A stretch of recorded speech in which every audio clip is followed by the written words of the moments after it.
color. And blessings, of course, as India celebrates her 75th Independence Day at the historic Red Fort.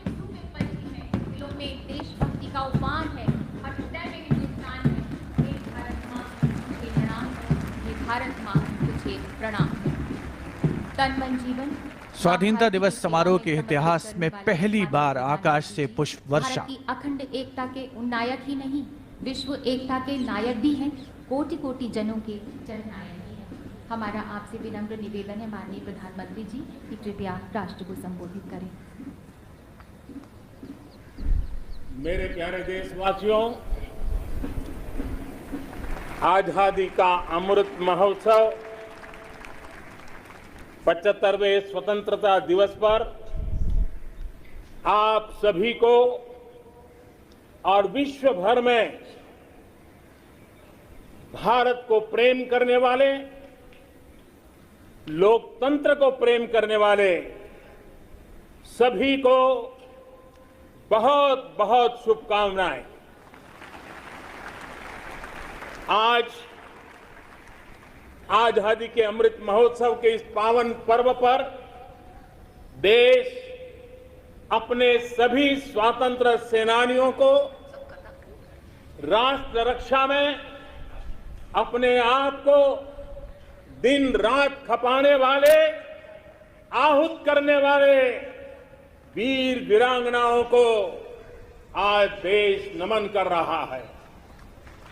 आजादी को जन आंदोलन बनाने वाले पूज्य बापू हो या आजादी के लिए अपना सब कुछ न्योछावर करने वाले नेताजी सुभाष चंद्र बोस, भगत सिंह, चंद्रशेखर आजाद, बिस्मिल और अशफाक उल्लाह खां जैसे महान क्रांतिवीर हो, झांसी की रानी लक्ष्मीबाई हो, चित्तूर की रानी चेन्नम्मा हो या रानी गाइडिंलियू हो या असम में मातंगिनी हाजरा का पराक्रम हो, देश के पहला प्रधानमंत्री पंडित नेहरू जी हो, देश को एकजुट राष्ट्र में बदलने वाले सरदार वल्लभ भाई पटेल हो, भारत के भविष्य की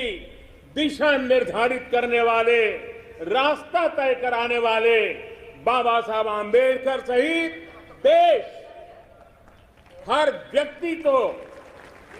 व्यक्तित्व को आज याद कर रहा है। देश इन सभी महापुरुषों का ऋणी है।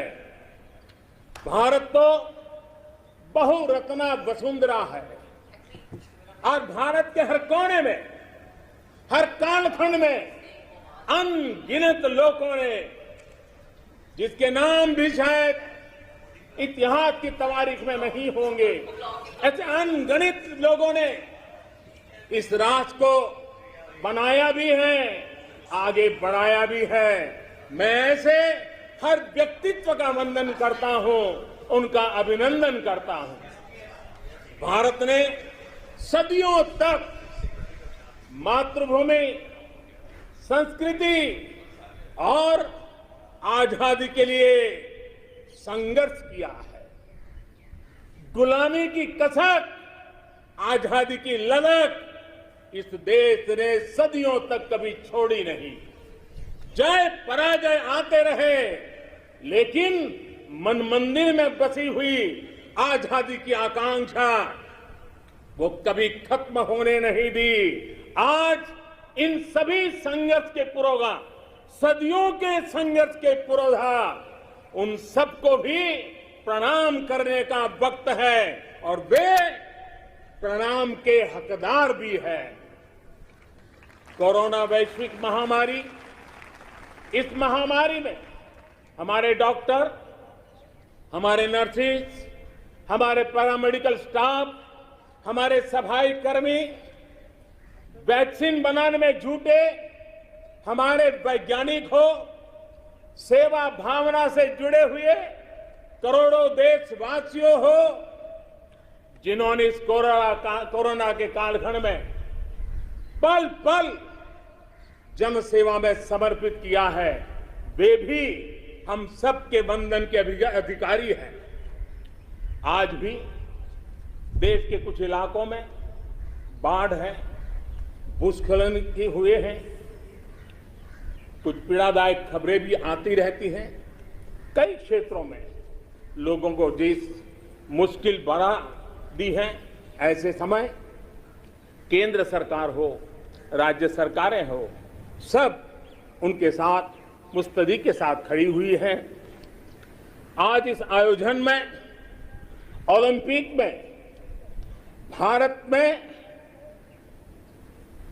के युवा पीढ़ी जिसने भारत का नाम रोशन किया है, ऐसे हमारे एथलीट्स, हमारे खिलाड़ी आज हमारे बीच में हैं। कुछ यहां हैं, कुछ सामने बैठे हैं।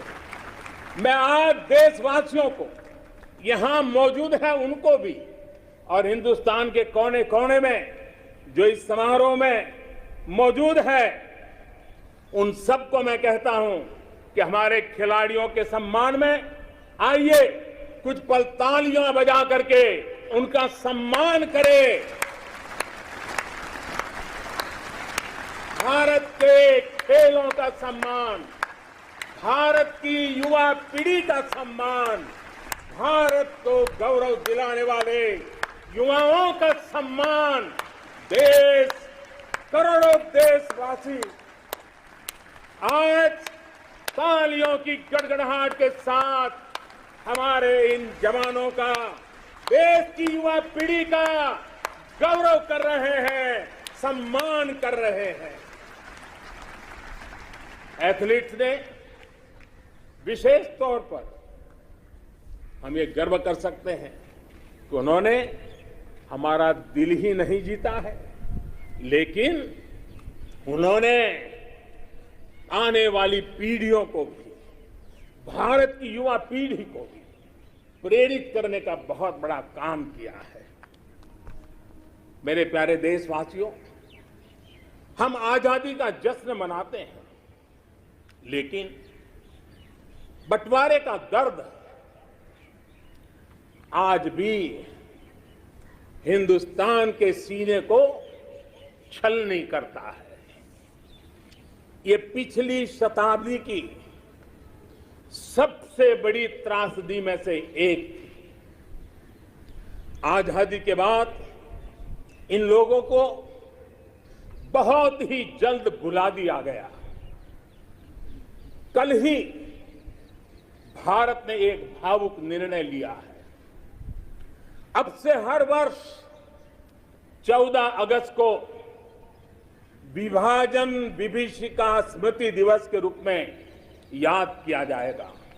जो लोग विभाजन के समय अमानवीय हालात से गुजरे, जिन्होंने अत्याचार सहे, जिन्हें सम्मान के साथ अंतिम संस्कार तक नसीब नहीं हुआ, उन लोगों का हमारी स्मृतियों में जीवित रहना भी उतना ही जरूरी है।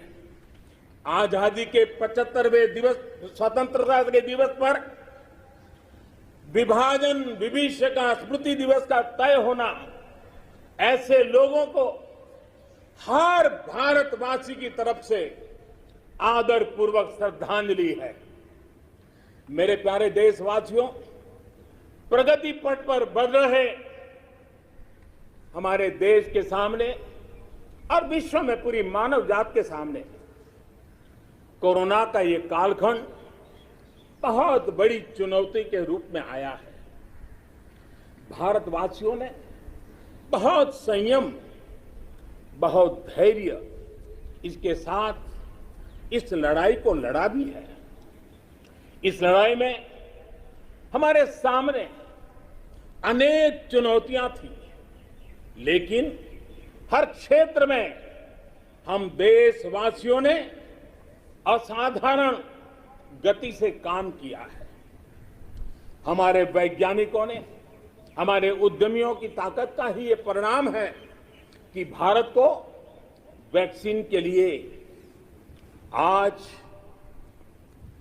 किसी और पर, किसी और देश पर हमें निर्भर नहीं होना पड़ा।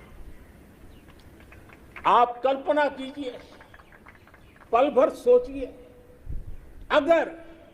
अगर भारत के पास अपनी वैक्सीन नहीं होती तो क्या होता।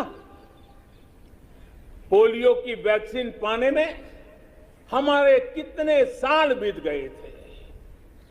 इतने बड़े संकट में जब पूरी दुनिया में महामारी हो तब हमें वैक्सीन कैसे मिलता। लेकिन भारत को शायद मिलता कि नहीं मिलता और कब मिलता, लेकिन आज गौरव से कह सकते हैं कि दुनिया का सबसे बड़ा वैक्सीनेशन प्रोग्राम हमारे देश में चल रहा है।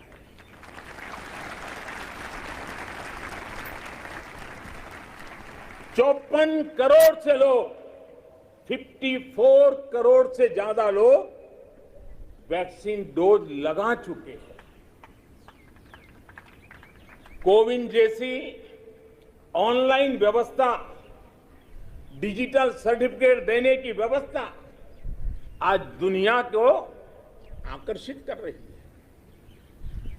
महामारी के समय भारत जिस तरह से 80 करोड़ देशवासियों को महीनों तक लगातार मुफ्त अनाज देकर के उनके गरीब के घर के चूल्हे को जलते रखा है, यह भी दुनिया के लिए एक अचरज भी है और चर्चा का विषय भी है। ये बात सही है कि अन्य देशों की तुलना में भारत में कम लोग संक्रमित हुए। ये भी सही है कि दुनिया के देशों की जनसंख्या की तुलना में भारत में हम अधिकतम मात्रा में हमारे नागरिकों को बचा सके। लेकिन ये हमारे लिए पीठ थपथपाने का विषय नहीं है, संतोष पाकर के सो जाने का विषय नहीं है। ये कहना कि कोई चुनौती नहीं थी, ये हमारे अपने विकास के आगे के रास्तों को बंद करने वाली सोच बन जाएगी। दुनिया के समृद्ध देशों की तुलना में हमारी व्यवस्थाएं कम है। विश्व के पास, समृद्ध देशों के पास जो है वो हमारे पास नहीं है। लेकिन इन सारे प्रयासों के बावजूद भी, और दूसरी तरफ हमारे यहां जनसंख्या भी बहुत है, विश्व की तुलना में बहुत जनसंख्या, और हमारी जीवन शैली भी कुछ अलग सी है।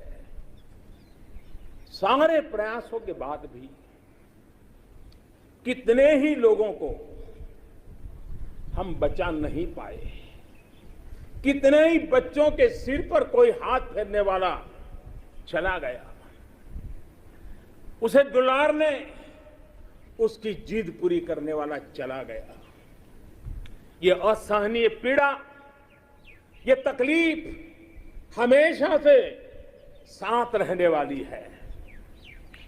मेरे प्यारे देशवासियों, हर देश की विकास यात्रा में एक समय ऐसा आता है जब देश खुद को नए सिरे से परिभाषित करता है, खुद को नए संकल्पों के साथ आगे बढ़ाता है। भारत की विकास यात्रा में भी आज वो समय आ गया है। 75 वर्ष के अवसर को हमें एक समारोह भर ही सीमित नहीं करना है। हमने नए संकल्पों को आधार बनाना है, नए संकल्पों को लेकर के चल पड़ना है। यहां से शुरू होकर अगले 25 वर्ष की यात्रा, जब हम आजादी के शताब्दी मनाएंगे, नए भारत के सृजन का यह अमृत काल है। इस अमृत काल में हमारे संकल्पों की सिद्धि, हमें आजादी के 100 वर्ष तक ले जाएगी, गौरवपूर्ण रूप से ले जाएगी। अमृत काल का लक्ष्य है भारत और भारत के नागरिकों के लिए समृद्धि के नए शिखरों का आरोहण। अमृत काल का लक्ष्य है एक ऐसे भारत का निर्माण जहां सुविधाओं का स्तर गांव और शहर को बांटने वाला न हो। अमृत काल का लक्ष्य है एक ऐसे भारत का निर्माण जहां नागरिकों के जीवन में सरकार बेवजह दखल ना दे। अमृत काल का लक्ष्य है एक ऐसे भारत का निर्माण जहां दुनिया का हर आधुनिक इंफ्रास्ट्रक्चर हो, हम किसी से भी कम न हो। यही कोटि कोटि देशवासियों का संकल्प है। लेकिन संकल्प तब तक अधूरा होता है जब तक संकल्प के साथ परिश्रम और पराकाष्ठा की, परिश्रम और पराक्रम की पराकाष्ठा ना हो। इसलिए हमें हमारे सभी संकल्पों को परिश्रम और पराक्रम की पराकाष्ठा करके सिद्ध करके ही रहना है। और ये सपने, ये संकल्प अपनी सीमाओं के पार सुरक्षित और समृद्ध विश्व के लिए भी प्रभावी योगदान के लिए है। अमृतकाल 25 वर्ष का है, लेकिन हमें अपने लक्ष्यों की प्राप्ति के लिए इतना लंबा इंतजार भी नहीं करना है।